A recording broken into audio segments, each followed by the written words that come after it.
Yes, welcome back, everybody. It's nice to see that you are still here. You are interested in the topic. So today we are going to have a lecture on climate mitigation in the context of the US, a country that is always at the heart of discussions when it comes to international climate change politics. The title is Ideology Meets Interest Group Politics, the Trump Administration, and Climate Mitigation. So, our speaker is Professor Fiorino. Welcome, Professor Fiorino. It's a great pleasure to see you with us today. Professor Fiorino, he teaches environmental and energy politics at the School of Public Affairs at American University in Washington, D.C., and he is the founding director of the Center for Environmental Policy. So before joining American University, he served in the policy office of the U.S. Environmental Protection Agency, where he worked on various environmental issues. So he has lots of publications, but just I'll mention his three recent books. One is Can Democracy Handle Climate Change? And another one is A Good Life on a Finite Earth, the Political Economy of Green Growth. And the third one is The Clean Energy Transition, Policies and Procedures for a Zero Carbon World. And it's noted that he's currently writing a book about the US Environmental Protection Agency.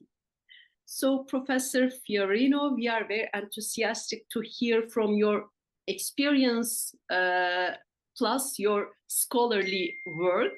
So, before giving the floor to you, just I would like to mention the procedure of today's session. So you are going to have around 40 minutes for your lecture. Then our participants will be split up in smaller groups in discussion in breakout rooms. They'll prepare questions and comments for you. And then we'll come back in this room and Q&A session will start. Oh, okay. So you can start, Professor Fiorino. And okay, so let me get the share function working.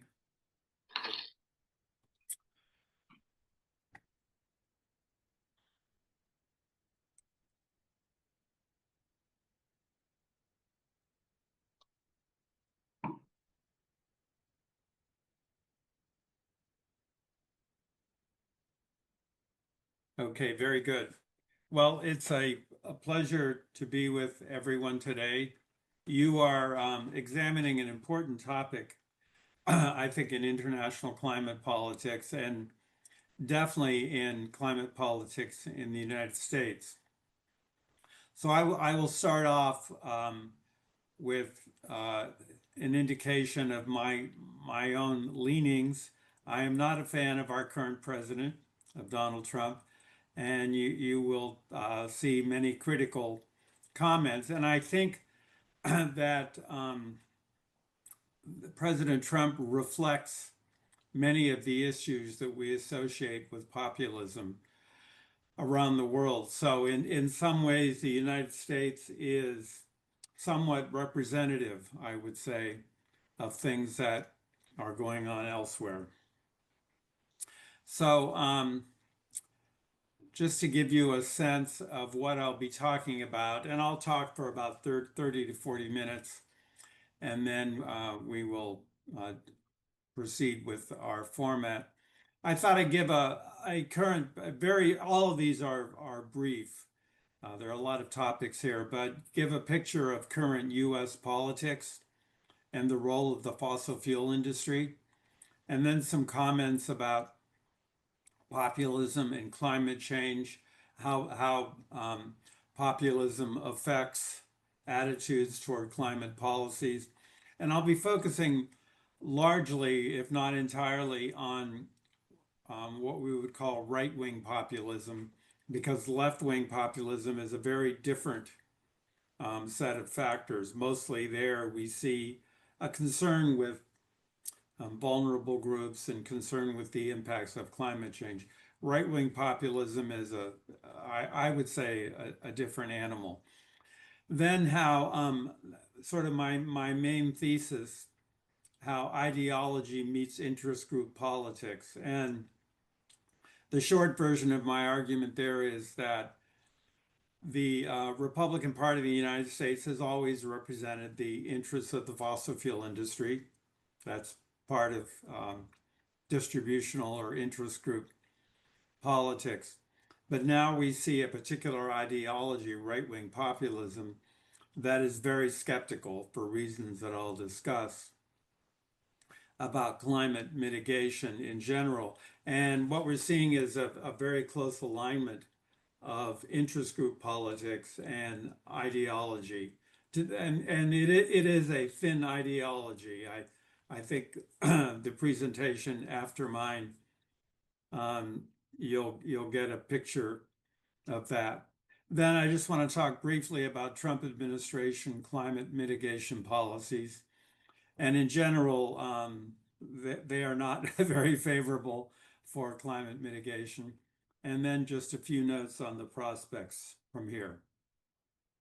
So let me jump in. I often show this particular visual because it gives a picture. In many ways, it is a good indication of the current state of US politics and I would say politics in many democracies around the world, particularly Western democracies. And that is, over the years, trust in government has fallen pretty significantly. When the major environmental laws, things like the Clean Air Act and Clean Water Act, were passed in 1970 to 72, confidence in government, and this is the federal government, were relatively high. Now they're much lower. So we went from a period of we were being over 60% and certainly over 50% to trust in government is now at about 20%. So I think this alone gives you an indication of many of the things that are going on here. And then just a couple of other visuals. People often say to me, well, the US public is showing a high concern with the impacts of climate change. So wouldn't there be a lot of support for mitigating the causes of climate change? In fact, it's a very partisan issue. So we'll see back in 2009, 2010, when there actually was some degree of consensus about acting on the causes of climate change. The discrepancy between Republican and lean Republican and Democratic and lean Democratic were about 36%. Now they're more like 55%. So it's a very polarized issue, and there are very sharp divisions between the two parties. So generally, whenever you see surveys that show that Americans are very concerned about climate change, it's mostly Democrats who are concerned, or people who identify as Democrats. And we certainly see that in the positions of the two parties and the policies that we see coming from different administrations. This visual, it only goes to 2016, but it would not change favorably. I need to update this, but this shows that in the early 1970s, we often call, as a matter of fact, it was President Richard Nixon, who was not a particularly strong environmentalist, but he often described the 1970s as the environmental decade. And that's when most of our major laws, Clean Water Act, Clean Air Act, Toxic Substance Control Act, and so on, were passed in the 1970s.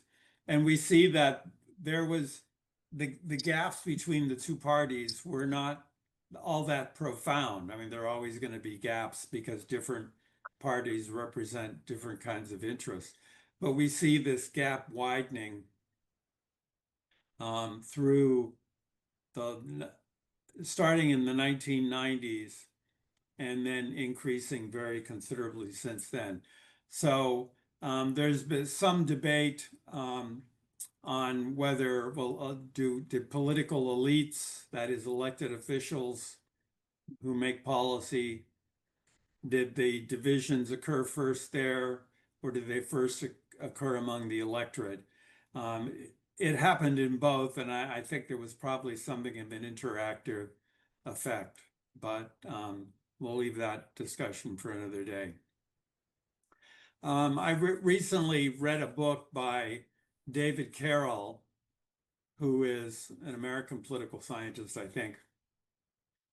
And it was called Red, Green, and Blue, The Partisan Divide and Environmental Issues.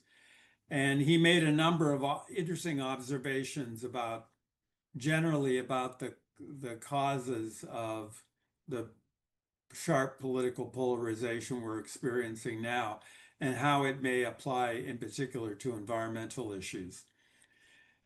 And I don't have the visual of this, but the Pew Research Center did a survey 7 or 8 years ago, and they had a list of 13 public policy issues. And the issue where the partisan gap, that is, people who identify as Republican or Democratic, was largest with climate change, even more so than gun safety and abortion and issues that tend to be very divisive in the American political system. So climate issues were the sharpest source of disagreement. The 12th issue, the second most polarized issue, was other environmental issues. So that shows somewhat what we're dealing with. We have sharp political polarization, but in particular on climate and environmental issues. So just a few points from this list, and I will send this to Aziz.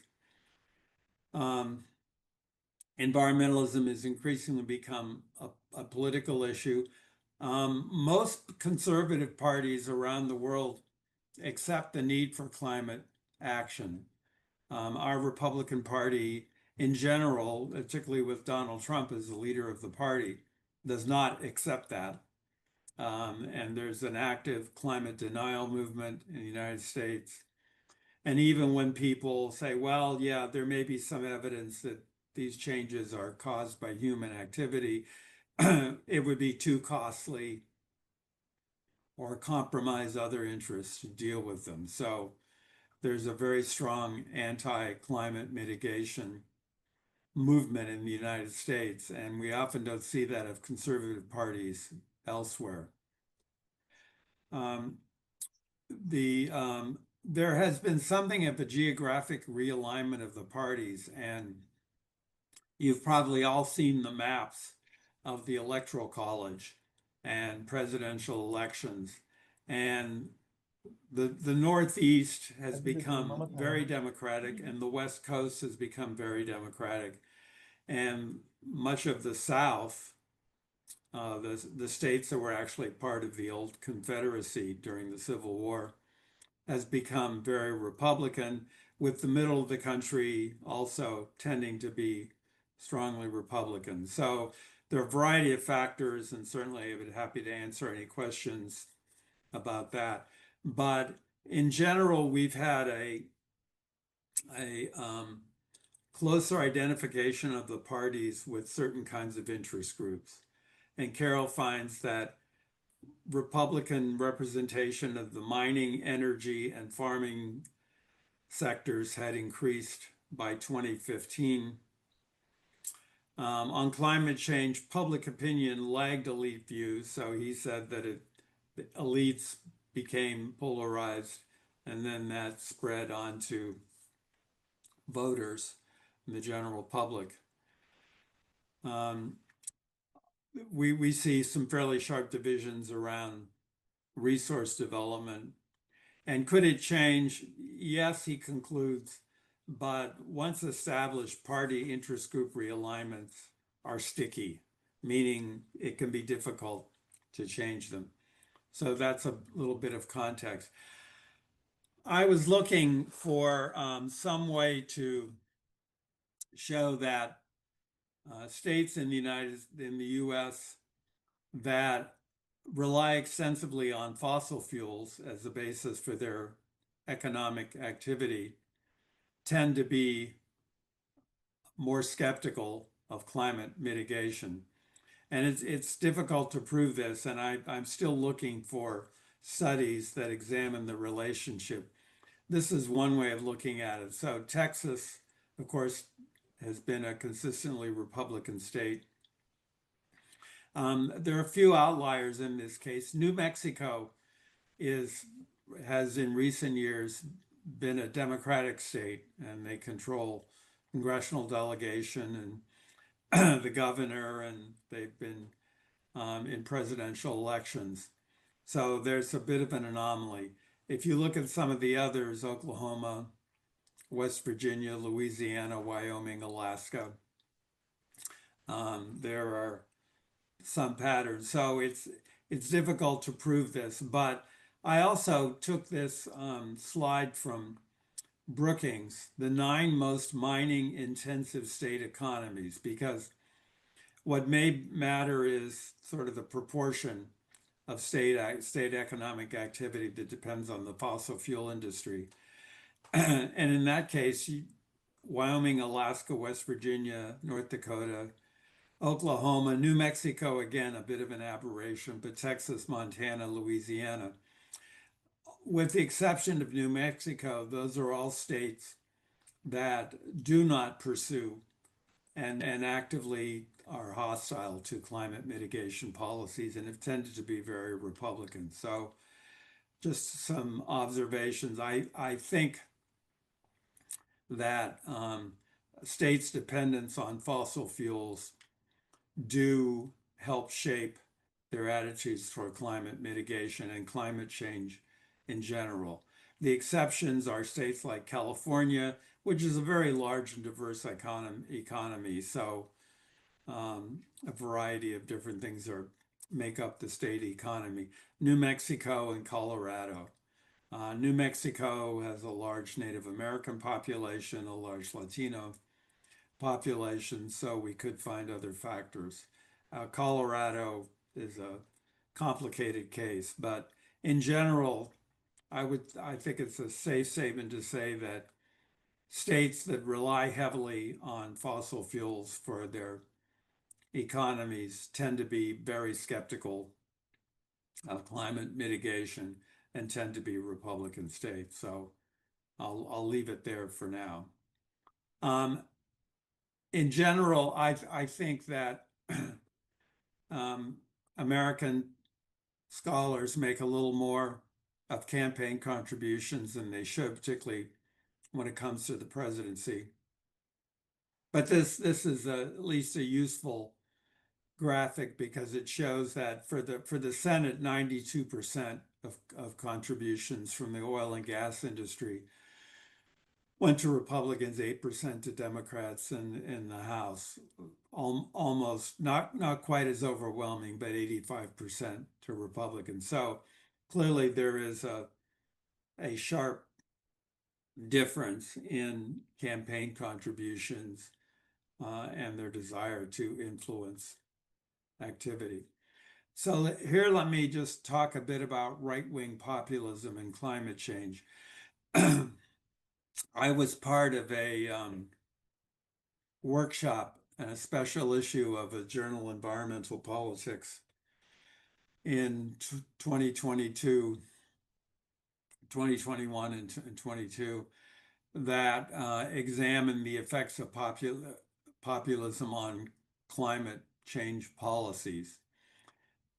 And so I did a lot of reading on populism and climate policies. And there were a couple of factors that were used to identify right-wing populist parties.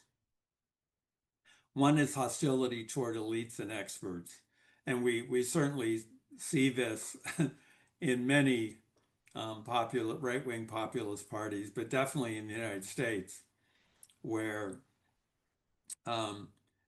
there is a sort of anti-science attitude. It's not only in climate change, we're seeing it in, vaccines and medical research and a number of other areas, a very strong anti-science perspective. And then another characteristic of right-wing populism is skepticism about multilateral institutions and problem solving.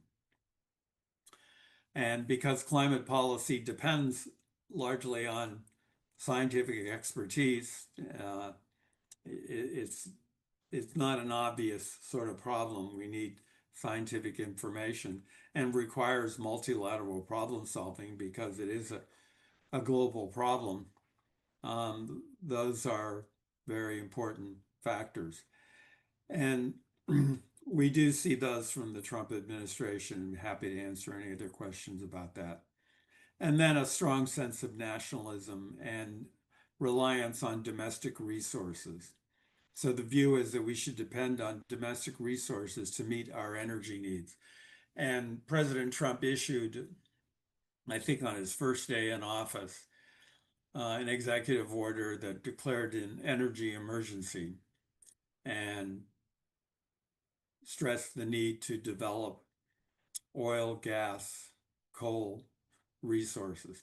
Of course, there's the whole issue of, wind and sun are domestic energy resources as well, but that never seems to come up. So, but there is a strong emphasis on developing resources that historically have been part of an important part of the nation's economy. So the argument that ideology meets interest group politics is that the Republican Party has historically been allied with the fossil fuel industry, and they tend to be strongest in states that depend for a large sector of their economic activity on the fossil fuel industry. So West Virginia and Wyoming for coal, and states like Louisiana and Oklahoma and Texas and Alaska for oil and gas. Nearly all fossil fuel states have Republican majorities. Nearly all non-fossil fuel states have Democratic majorities. And then I note the exceptions that I talked about.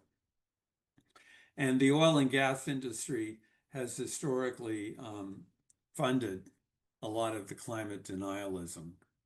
So that is a factor to keep in mind. And I've talked about a few of the other points. Just a few points on the Trump agenda. These are statements from a list of priorities of my old agency, the Environmental Protection Agency, which was established in 1970. And I think it has never been under assault to the degree it is now, even in the Reagan years. So there's reconsideration of regulations on many different aspects of the oil and gas industry. There's a reconsideration of the Clean Air Act endangerment finding. And let me just say something about that. Under the Clean Air Act, some pollutants are listed, but the federal government's authority extends to pollutants that endanger public health and welfare. So there was a 2007 Supreme Court decision. The case was Massachusetts versus EPA. And the issue was, well, was EPA authorized and further legally obligated to regulate greenhouse or carbon dioxide under the Clean Air Act? And the Supreme Court ruling held that, well, if the Environmental Protection Agency decides that based on the scientific information that carbon dioxide endangers public health and welfare, then it not only should, but has an obligation to regulate this. So it's the scientific underpinning for using the Clean Air Act. Now, the Clean Air Act is a bit of an awkward mechanism, and some solutions under the act taken under Presidents Obama and Biden were struck down, particularly President Obama. But there is talk now of going after the endangerment finding, which would mean reaching a conclusion that the scientific evidence does not support the conclusion that greenhouse gases, carbon dioxide in particular, endanger public health and welfare. So that will be something to watch out for. In the first Trump administration, they did not go after the endangerment finding. There's some interests that are talking about it now, so we'll see. The social cost of carbon is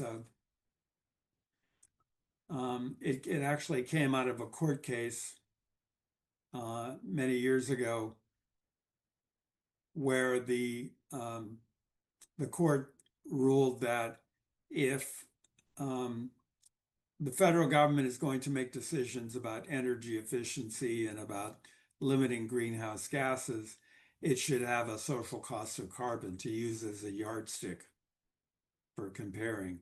And there was a social cost of carbon, and it was generally consistent with some of the research.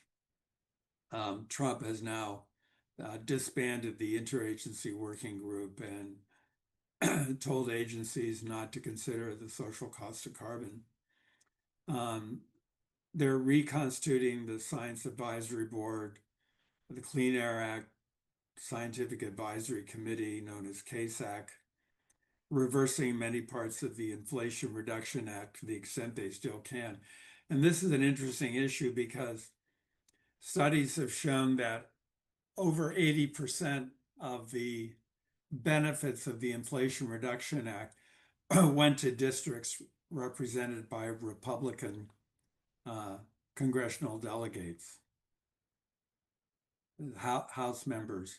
So it has been a little more difficult than they thought. But there's, in general, is a very serious effort to reverse many of the Biden climate initiatives. So we see this pattern where President Obama tried to do something about climate to the extent legislatively that was possible. Trump reversed it, Biden went the other way, and now Trump is reversing it. So that's a general issue, and I think a problem for the United States and then at the federal level is having consistent policy that endure and have an effect over time. So what are the prospects from here? So I thought about this and came up with 7 statements. So one is that Trump eventually will pass from the scene, but the voters remain. So there's a lot of anger, a lot of resentment, a lot of anti-elite orientation, a lot of fear of people being displaced as we become increasingly a majority country. So someone once commented, the United States will be a test of whether a large multi-ethnic democracy can actually survive. And yes, I think that's a very true statement. The second statement, the US is closely balanced between 2 rival coalitions. So climate change actually does not tend to be one of the dominant issues. It's economics, national security. Those tend to be the overwhelming issues. Climate change is a second or even a third tier issue, but the US is closely balanced between these two rival coalitions, and it's very difficult getting to the third point. Partisan polarization makes it difficult to have consistent climate policies. So we're seeing these rapid swings back and forth. The Inflation Reduction Act legislatively was probably the most significant effort to deal with climate mitigation, and now we're seeing a complete reversal to the extent they can be reversed of a lot of the initiatives coming out of that. Climate change is at best a secondary issue for voters. I commented on that. Moving to the lower line, state policies are important, but the states are divided as well. So I often see, excuse me, statements that, well, states, like California and New York and New Jersey and Maryland, where I live, will still be making important progress. But a lot of other states, about half, are not making important progress. So yes, state policies are important, but many states are not engaging in climate mitigation policy. In the current political context, I see the Democratic Party making gains in 2026, probably with a majority in the House of Representatives. The Senate is a little more complicated.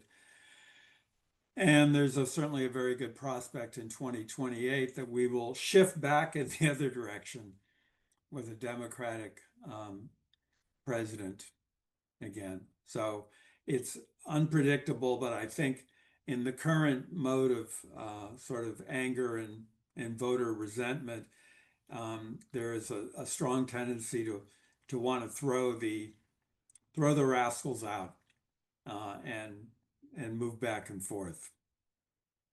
And finally, I think generally, and you all are dealing with this topic now, so probably have a better view of this, but the rise of right-wing populism around the world is one of the principal threats to climate policy. And we're seeing issues like, and anytime there's extreme climate change and extreme weather and heat stress and changes in disease patterns, there's going to be political disruption. And political disruption creates challenges for governments. In particular, we could see increased efforts at immigration, and immigration becoming a large issue, which it definitely is behind a lot of the rise of right-wing populism around the world. So that could have further destabilizing effects. So with that, I will conclude and turn this back to Aziz.